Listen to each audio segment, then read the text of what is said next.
Before I get into the strategic oil reserve, let me just give you something that Reuters reported last night.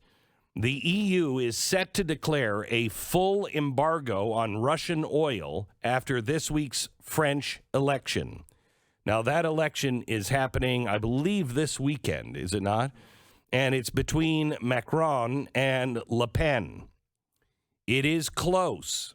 I mean, remember last time, do you happen to know those numbers? The last time Macron ran against Le Pen, wasn't it like 80-20 or something? It was something like, I want to say it was 70-30, 80-20, something in that general vicinity. Because they have a big election, top two go to a runoff. Correct. In that runoff, it adds up to 100% because there's only two candidates and everyone has to vote, pick somebody. So it was a blowout, though. It was not close. It was like, I can't believe she got into the runoff was the reaction to it.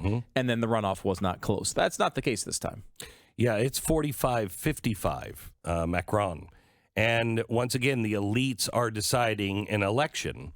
In World War I, right before we went into World War I, Wilson said as his campaign slogan, "I'm not going to get you into war." Within just a few weeks after he was in office for his second term, after the election, we were at war. He sent the troops to war. The elites always think they know better, and so they will keep things from you. And that's exactly what the European Union is doing with the French people. They don't want to upset the election because it's so close, and what they're about to do would push it in Le Pen's favor. They are about to declare a total embargo on Russian oil. They're supposedly, according to Reuters, going to do this next week. This will cause a massive spike in the price of oil. I'll give that to you here in a second. But first, let me ask you, is this really hurting Russia? Because they've found other buyers for all of their oil. They have found buyers in China, in Turkey, and India. And these people are saying that if this happens, they'll buy more. So they have remarkably, according to J.P. Morgan, the Russian crude exports are actually averaging 360,000 barrels above pre-invasion volumes. Now they're saying that they're going to cut, Europe will cut all of that. And when they do, according to J.P. Morgan Chase, the price of Brent crude oil, $185 a barrel. $185 a barrel. That, because of inflation, is about where the price of oil was, about $145.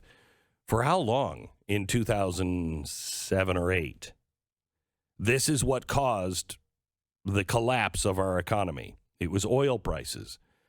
The entire Western world is built on the back of energy prices being no more than $100 a barrel.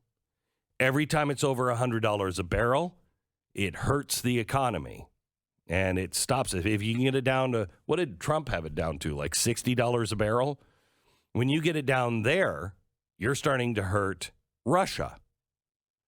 But high prices help Russia, Saudi Arabia, and hurt us, the entire West. At $185 a barrel, I don't even know what gas prices would be, but we're probably all paying $5 plus. California, good luck. How long can the Western world survive that? Now, here's what's interesting. India and China and Turkey have already said they would take this oil. Europe is not thinking about just pulling all of the oil and stopping at cold turkey. They are thinking about maybe doing it more slowly over a period of months. Well, that gives Russia time to make all the deals. Who wins in that scenario?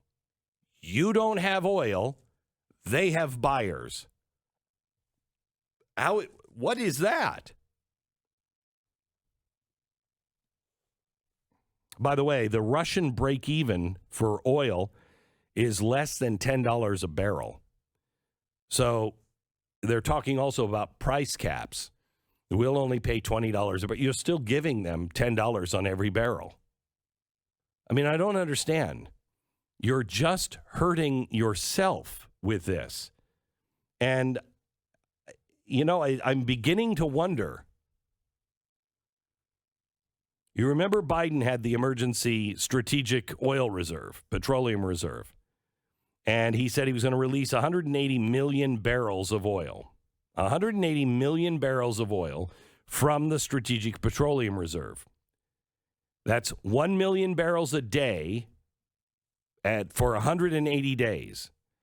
And it would end, shockingly, just right after the midterm elections. Okay? So he was going to do that. And remember what he said? I'm going to do this because I want to help the average person at the gas pump. Well, somehow or another, the definition of an emergency in helping you now includes making a profit at the expense of American consumers, because sooner or later, a real emergency will hit and we will need the fuel. According to Matt Smith, oil analyst and commodity data firm Kepler, we are now exporting our strategic oil reserve crude, and we've been doing it since last November. So when Biden said we're going to release some and it's going to help the average person, no, that's not true. Unless you consider the citizens of Europe the citizens of the United States. Why didn't we know this? Why is he doing this? This is really not going to help. I mean, unless he's buying the support from Europe. Why would we buy the support from Europe? Support for what? 2 years ago today, what were oil prices?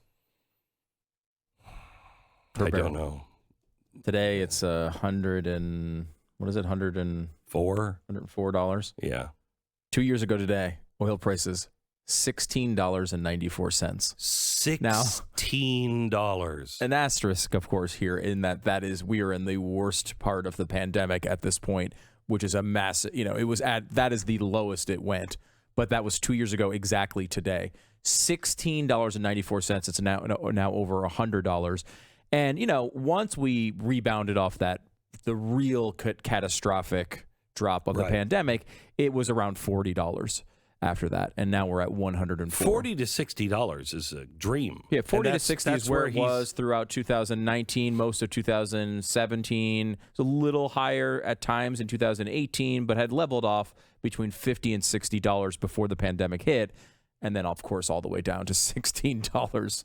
That's amazing. I wish I would have bought oil back then. Stu, can you tell me what exactly do you think is happening with the strategic oil reserve being released, some of it at least, to Europe? That's not for Europe.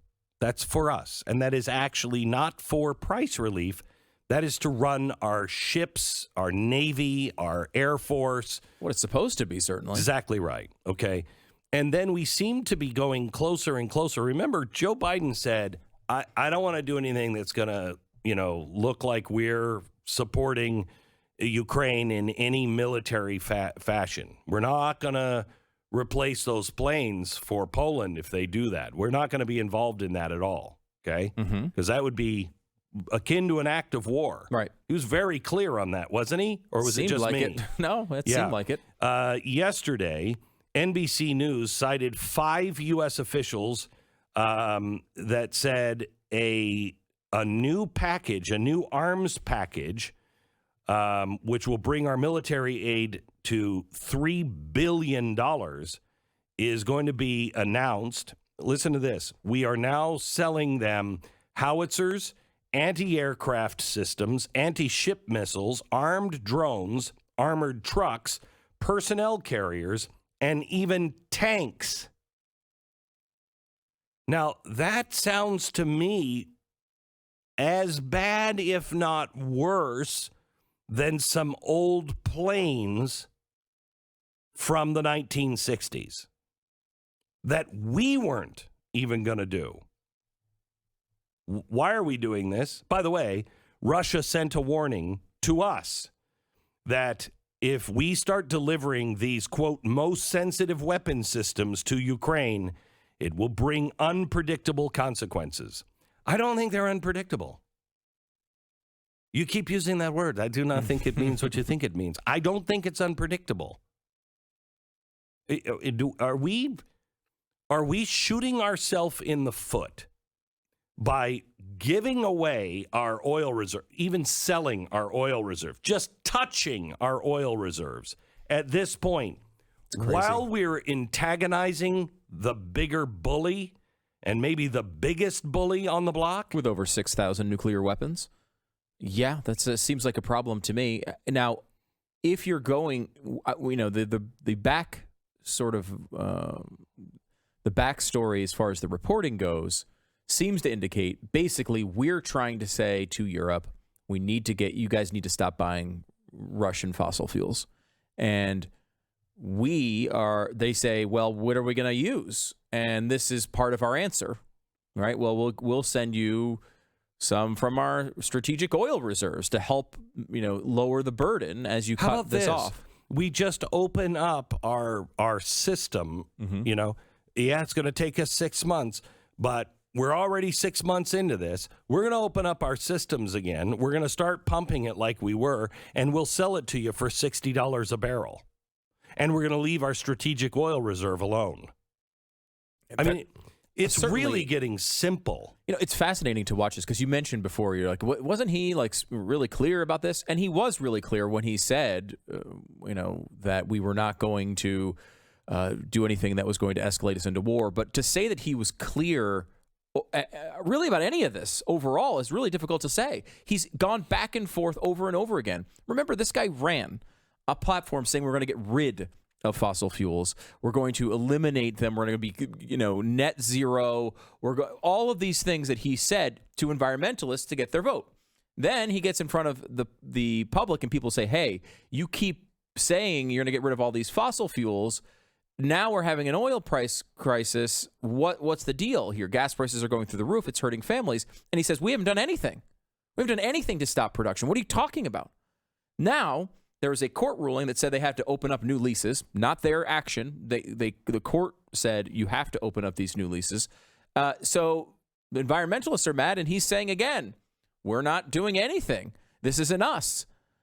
So they've gone back and forth on this so many times because they're telling the left that they're absolutely attacking fossil fuels. They are. And then telling the American people we're not doing anything on that front at all. All these oil companies are just so greedy, and that's the problem here. All right, just do me a favor and prepare for a bad scenario. Maybe it doesn't come, but so far it looks like that's what they're going to announce next week.